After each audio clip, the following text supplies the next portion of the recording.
Okay, the next thing we need to do is set up our sales page. So you can have as many sales pages as you want on this particular site. And again, if you're using your own blog, all you do is add a page or a post, depending on how you want to do it. If you're using a blog, you may just want to use post and put a sales page in there as a regular post. It can also just be a regular post as your sales page with the payment link on it. However you want to do it, you got a lot of flexibility here. Since this is a new site and I really don't have anything on it, I'm going to create a new page and I'm going to create a sales page. So add new, and this is going to be a very poor sales page with not much on it, but I want you to get the idea.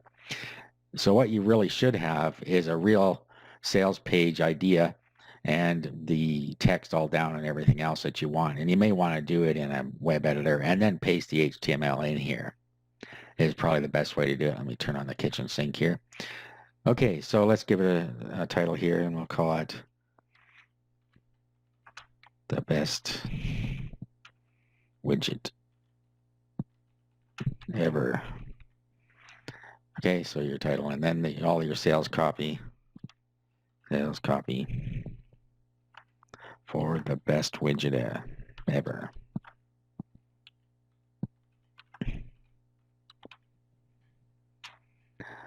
Okay, and then what we want to do is go and make a payment button. So I'm going to just save this as a draft.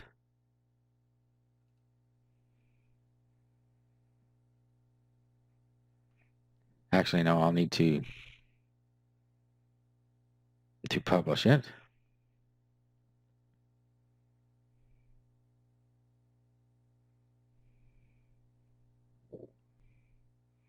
Now what we're going to do is go create a PayPal button. So go down to S2 member and we'll go up to PayPal buttons. And you'll see that we have all kinds of different buttons. But what we're going to be using is a capability buy now button. Capabilities allow you to sell a product by a capability. And a capability is just really a tag that is added to an individual's account. That way we can keep track of what each individual has access to, and we can also direct them to certain pages. Okay, so say we're going to charge $9.97 for the best widget ever. Okay, it's going to be a one-time purchase. Now, next you have your PayPal style. In your PayPal account, let's go, may have signed me out, but let's go back to profile here. So let's go to my selling tools. And then you can set up different types of custom payment pages. And this is where that comes in. The default is just PayPal, as you see here. And that's what we're seeing in here. So if you create a different style, you can put that in. And you can create your different style here. You can, for instance, put a banner on the top and change the colors and so on. There's quite a bit you can do with them if you feel like doing that. I just wanted to show you what that was so you know. Then we put our description here. So we will say the best widget ever.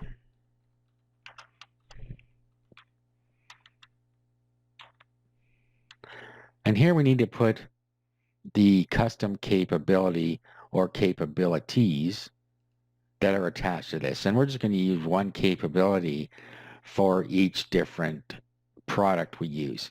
So I'm going to say best widget ever.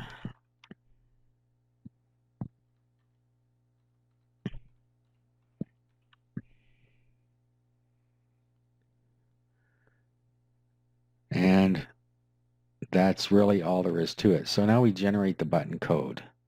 Click OK here. And this is our payment button.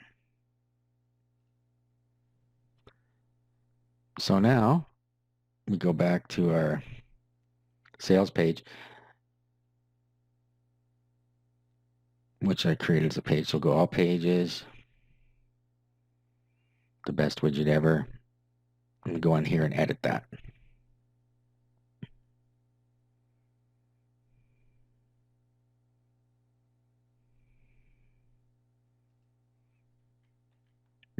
And all you're going to do is paste that short code right into the editor here, and it will bring up the button for you when the page loads. Now, you'll see down here, it says image default. So that's going to give you the default PayPal image. If you want to change that image, what you can do is upload it to your media library here, and then get the URL for that, and just put the URL in where it says default there, and that will change your button. Okay, so that's really all we need to do at this point for our sales page. So we'll click on that.